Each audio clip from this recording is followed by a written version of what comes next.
Hey guys, I'm building some TerraMod axles, and I thought it would be a perfect time for me to do a little bit of an install video for the rear housing. As we don't sell built rear housings, but we do sell front ones. And so that means you're going to use all your stock SCX10 stuff to jam into your rear housing. This is how they come. You end up getting a housing that looks just like this. And it's got the holes already tapped in it, the bearings are into the pinion gear already, and everything's ready to install.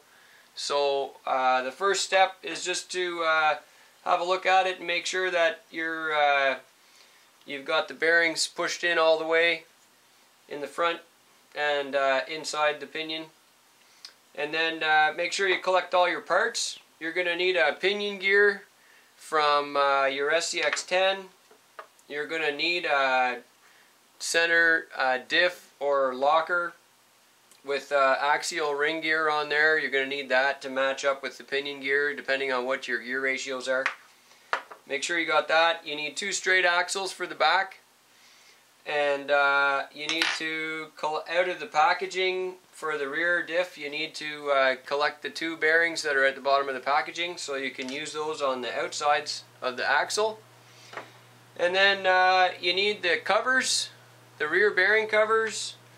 You need to collect the 2 brake rotors that go with it, or the calipers, sorry, that'll go on the rear dust covers.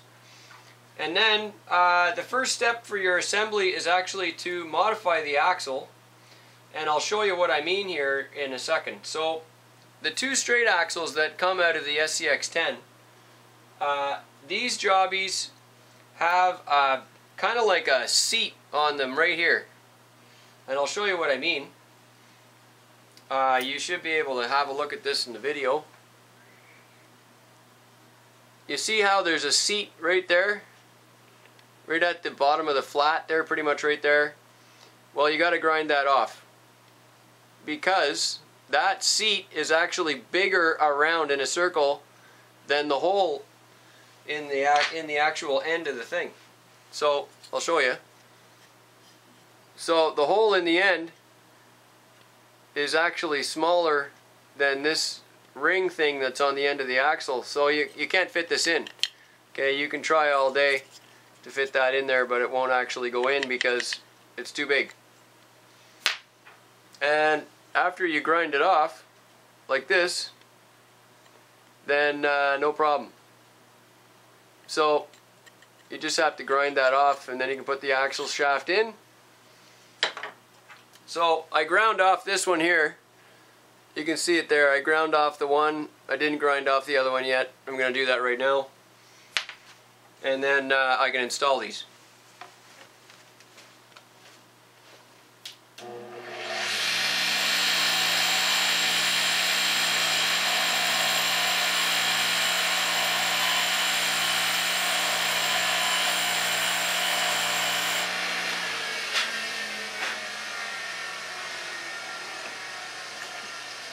So that was it. You can see here I just cut them both down. And all I did was turn them in a circle like this while I was holding them on the grinder. So, easy. Anyway, take those down. Second step is get your pinion gear. Drop the pinion gear into the housing, into the front bearings here. And that's pretty straightforward, eh? There you go. Drop the pinion right in there like that. You can see it inside. Okay. Pinion. Take your locker set up here, drop that in, line up the gears so it rolls nice. See that? Drops right in there. Alright. Then you're going to put the stub axles in. I guess they're not stub axles, eh? They're long axles. They just go in as if they were stock, and you want to make sure that they're seated all the way in. So when you look inside, they're actually flush with the bottom of the bearing seat inside. Okay? You want to make sure that when the axle goes in, it's actually all the way in. And you can kind of see it lumps around a little bit there until you get it straight. And when you do get it straight, then you can just roll away on the axle there nice and easy. So I'm going to put both of these in. Make sure you twist it around a little bit till you get them all locked in there nice and perfect. There we go, I got them all locked in. Everything's turning. Then you drop on the outside bearing that goes over the rear shaft. You just press that into the end of the housing. One on each side, of course. There we go. And you should have something that looks like this at the end now. Right? You got the bearing in there, stub shaft sticking out for your hex, and all the stuff's installed in the locker like that. Oh yeah, perfect. Then the next thing you're going to do is take the dust covers and put the dust covers over. You can see here, I'll actually show you. There's actually a little hole in the dust cover right there that lines up with the hole. So when you put them on there, you just kind of roll them around until you get the screw hole to line up there. Like that. And then the super tiny screw goes in there. So in the kit is these 3 of these tiny little short screws. Actually there's 5, I think. Tiny little screws. You put the tiny little screw in there, and it's plastic, boys, so don't bother getting out your big muscles to put these screws in. You're putting these screws into the housing to hold the bearing cover on. You don't need much force on those at all. Like, I mean, you can put them in with a couple of fingers. They're tight, but they're not like cranked on or anything, so that's enough. More than enough. They're never going to fall out. Put the other bearing cover on the other side. Now, of course, you have options for this because depending on how you want to set up your calipers, you can set up the caliper like this one, like I just did, so that the caliper is actually at the back of the axle. The caliper is going to mount at the back. If you wanted to, you could turn them around so that the caliper actually mounts on the front of the axle. But anyway, whatever you want. They're symmetrical, one for each side, so it doesn't matter if you have them front or back. I'm going to drop in my little hardware here. That's nice. Then you'll notice that in the hardware kit, the way they're laid out in the bag system there, there's one more piece of hardware that's already installed. Look at that. Oh yeah, so happy. There's one more piece of tiny hardware, and when you get the kit from GCM Racing, you actually get it with this tiny little screw already in the back cover, but that's where it goes, in case you're wondering. The other tiny little screw is actually this one right there that goes in the dust cover for the oil filler or whatever. Don't put oil in there, just saying. So, we're ready to put the cover on. We've got the whole thing assembled. It's all there. Oh, I lost a bearing. And we're going to put the cover on, but you got to get it greased up first. So, I like to use this white grease here, white lithium. That's my favorite thing ever for doing axle housings. And I'm just going to goober a whole bunch of this on here on my ring gear. And squish it right into my gear. And if you got some dexterity, you can kind of turn the pinion shaft with one hand so the gear moves. Stuff a bit of white grease in there with the other hand, and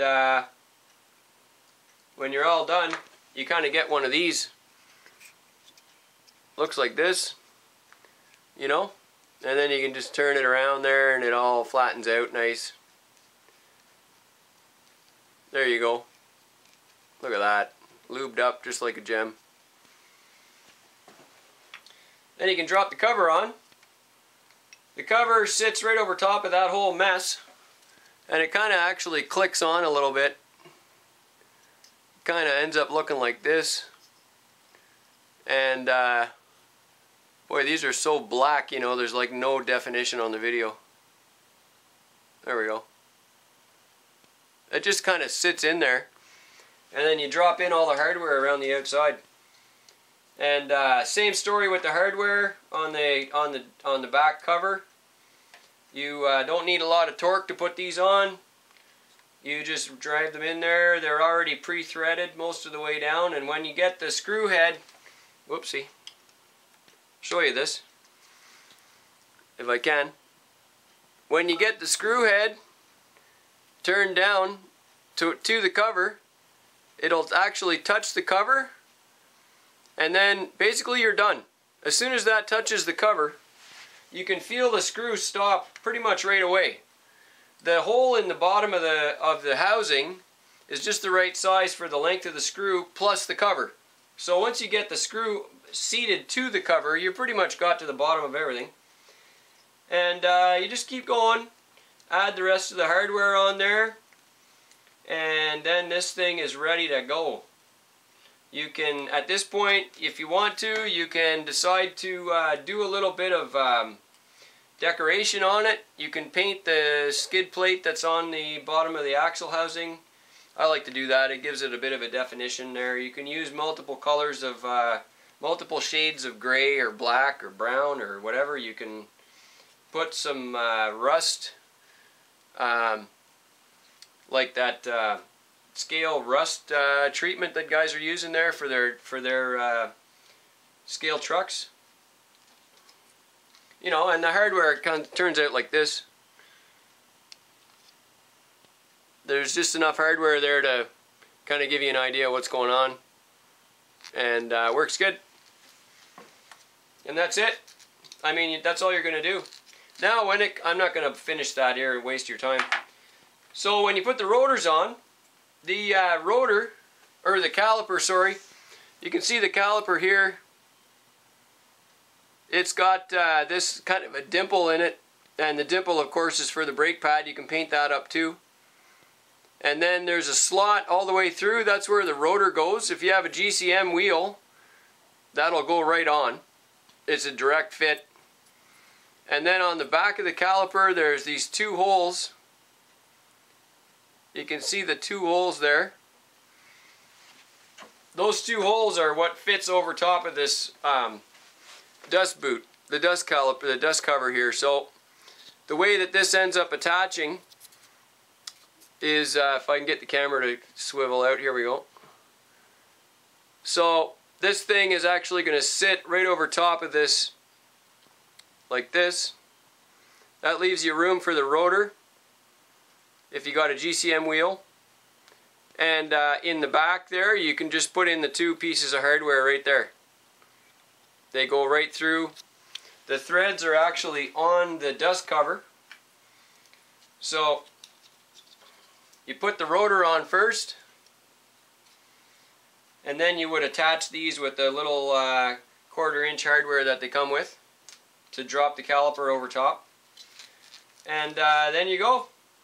Drop that into your TerraMod conversion truck, chassis, skeleton, cross canyon, whichever one you want to use. And or you can link it up to your custom truck and away you go. And that's the rear axle assembly for GCM TerraMod housing. Thanks for watching. If you ever have any questions, send an email right there. And we'll be happy to help you out as best we can. And guys, happy riding. Thanks for watching.